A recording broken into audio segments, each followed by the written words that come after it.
Shalom, selamat pagi Bapak Ibu serta saudara-saudari terkasih dimanapun berada. Puji Tuhan, hari yang istimewa buat kita semua karena hari ini kita meyakini bahwa Tuhan akan memimpin dan menyertai kita. Namun sebelumnya, kebenaran firman Tuhan dari kitab Daniel pasal yang pertama ayat 1-8 akan menjadi perenungan kita. Demikian firman Tuhan.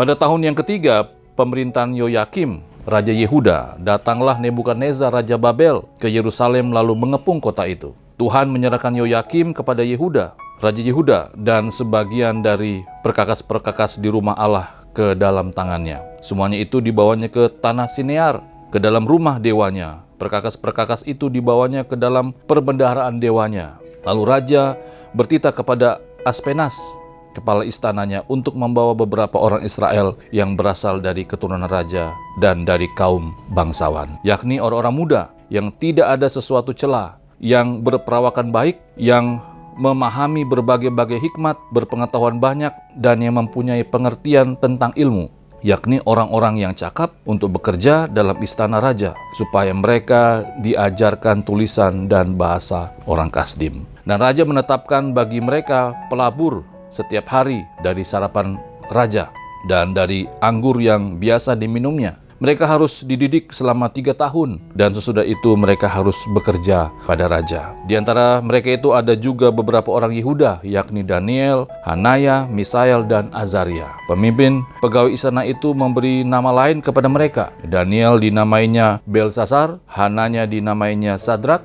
Misael dinamainya Mesak, dan Azaria dinamainya Abednego. Daniel berketetapan untuk tidak menajiskan dirinya dengan santapan raja dan dengan anggur yang biasa diminum raja. Dimintanyalah kepada pemimpin pegawai istana itu supaya ia tak usah menajiskan dirinya. Demikian bacaan firman Tuhan kita, berbagailah yang mendengar dan mengindahkan firman Tuhan. Bapak Ibu saudara terkasih, kalau kita kembali membaca bagian firman Tuhan ini adalah sebuah kisah yang sangat menarik sekali.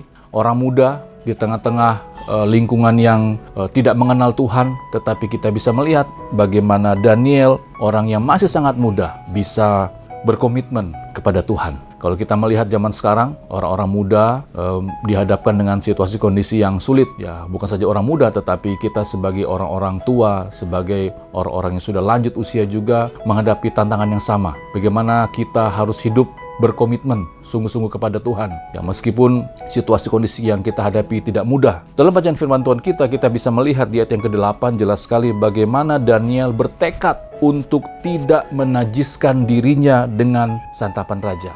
Bahkan dia meminta kepada pemimpin pegawai di sana agar dia tidak memakan makanan yang biasa dimakan oleh raja. Ini bicara tentang komitmen Daniel, di bagaimana Daniel berkomitmen untuk tidak ada yang dia kecewakan. Di sini dalam hal ini adalah Tuhan.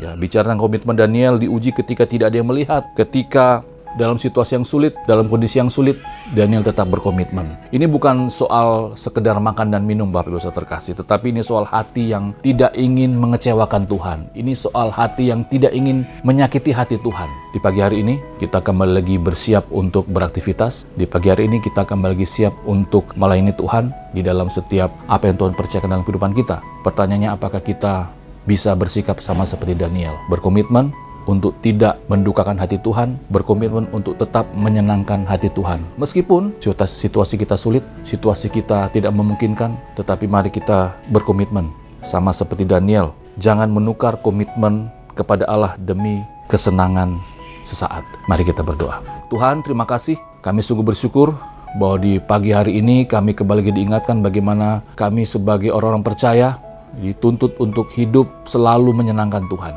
Dituntut untuk hidup selalu membuat Tuhan bangga. Oleh sebab itu mampukan kami Bapa agar dalam setiap apapun yang kami kerjakan di hari ini, kami sungguh-sungguh dapat menunjukkan komitmen kami, sehingga nama Tuhan dimuliakan dan hati Tuhan disenangkan. Terima kasih Bapak, ini doa kami, ini syukur kami, berkati apa yang kami kerjakan di hari ini, dan juga memberkati orang-orang yang kami kasihi.